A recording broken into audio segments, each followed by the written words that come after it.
गोंदिया जिले के आमगांव में 8 गांवों को ग्राम पंचायत में शामिल करने का मुद्दा एक बार फिर गर्मा गया है। करीब 10 साल से संघर्ष कर रहे ग्रामीणों और कांग्रेस पदाधिकारियों ने मुख्यमंत्री के नाम तहसीलदार को ज्ञापन सौंपकर 8 अगस्त तक अधिसूचना जारी करने की मांग की है। मांग पूरी नहीं होने पर 9 अगस्त से आमरण अनशन शुरू करने की चेतावनी दी गई है। ग्रामीणों का आरोप है कि ग्राम पंचायत की व्यवस्था नहीं होने से उन्हें रोजगार, घरकुल, शौचालय और कृषि सहित कई सरकारी योजनाओं का लाभ नहीं मिल पा रहा है। इस न्यूज में इतना ही। अन्य खबरों के लिए जुड़े रहिए ITN नेशनल के साथ। आमगाव तालुका काँग्रेस कमिटी अध्यक्ष, आज आम्ही मुख्यमंत्री देवेंद्र फडणवीस यांना निवेदन दिलेलं आहे। तहसीलदार मार्फत निवेदन देण्याचे कारण हे आहे की आज नगर परिषद, नगर पंचायत आमगावची 8 गावं जे विना मालकाचे आहेत, त्यांचा कुणी वाली नाही आहे असे झालेले आहेत। या 8 गावांना न्याय देण्यासाठी आम्ही शासनामागे विनंती करत आहोत, त्यासाठी निवेदन दिलेलं आहे। जर 8 तारखेपर्यंत त्यांनी जर कोणत्याही प्रकारचा निर्णय घेतला नाही, अधिसूचना जारी केली नाही, तर आम्ही 9 तारखेपासून क्रांती दिनानिमित्त आमरण उपोषणावर तालुका काँग्रेस कमिटीचे सर्व पदाधिकारी बसणार आहोत। आणि हे आम्ही त्यांना ताकीद देत आहोत की त्यांनी 8 तारखेच्या आत कसे करून त्वरित आमगाव ते 8 गावाला बहाल करावे आणि ग्रामपंचायत असो, नगरपंचायत असो, त्यांनी कोणत्याही याच्यातून निवडणूक लवकरात लवकर घेण्याची कृपा करावी। कारण आता येणाऱ्या जिल्हा परिषद निवडणुका आहेत, ग्रामपंचायत निवडणुका आहेत। आज मागील 11 वर्षापासून म्हणजे 9 वर्ष झालेले आहेत पूर्ण। 2017ला निवडणूक जेव्हा लागल्या होत्या नगर परिषदेच्या, त्याच्यानंतर आज 9 वर्ष झालेले आहेत। कोणत्याही प्रकारच्या 8 गावांमध्ये निवडणूक झाल्या नाही आहेत। ग्रामपंचायत नाही बहाल झालेली आहे, नगर पंचायत बहाल झालेली नाही आहे। म्हणून त्वरित आम्ही मुख्यमंत्र्यांना निवेदन करत आहोत की त्यांनी त्वरित निर्णय घेऊन अधिसूचना जारी करावी आणि 8 गावांना न्याय द्यावा ही विनंती। 8 तालुका माजी तालुका अध्यक्ष अनुसूचित जाती, आज आपण निवेदन दिलेलं आहे तहसीलदार मॅडमला।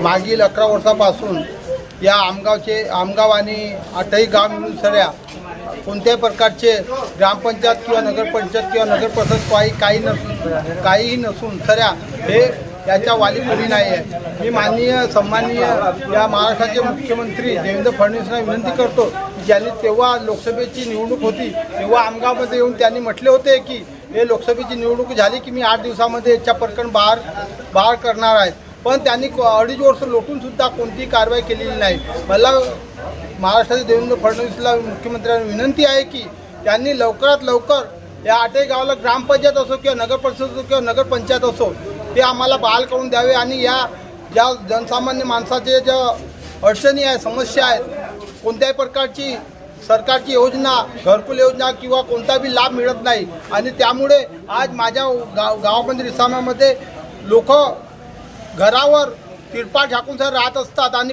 पावसाचे दिवस आहेत, तरी पण कोणत्याही प्रकारचे नगर परिषदेद्वारे किंवा योजनेचा फायदा मिळत नाही। आणि म्हणून मला शासनाला अशी विनंती आहे की त्यांनी लवकरात लवकर जर या 8 दिवसामध्ये जर या गावाच्याबद्दल काही काम केलेलं नाही तर आम्ही येणाऱ्या 9 तारखेला क्रांती दिवस निमित्त आणि आदिवासी दिवसानिमित्त आपण आमरण उपोषण करणार आहोत। याची सरकारने नोंद घ्यावी आणि हे सरकार हे त्याला जबाबदार आहे।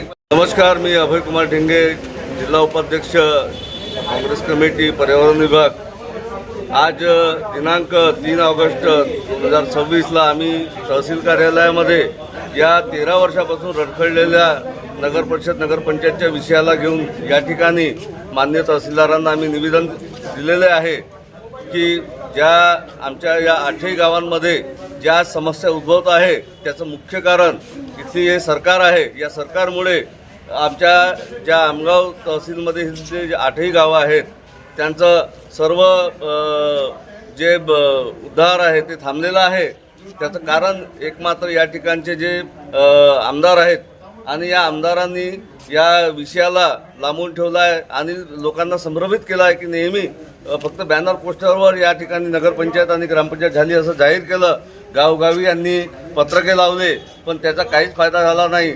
फक्त काही लोकांच्या वैयक्तिक स्वार्थासाठी या ठिकाणच्या नगर परिषदेला न्याय मिळालेला नाही।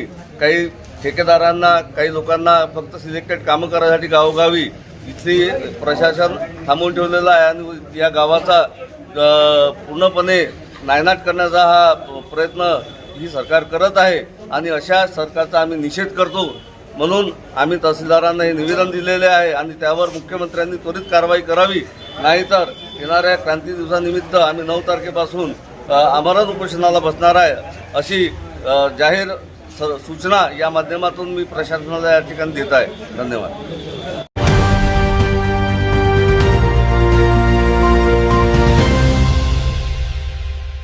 ITN National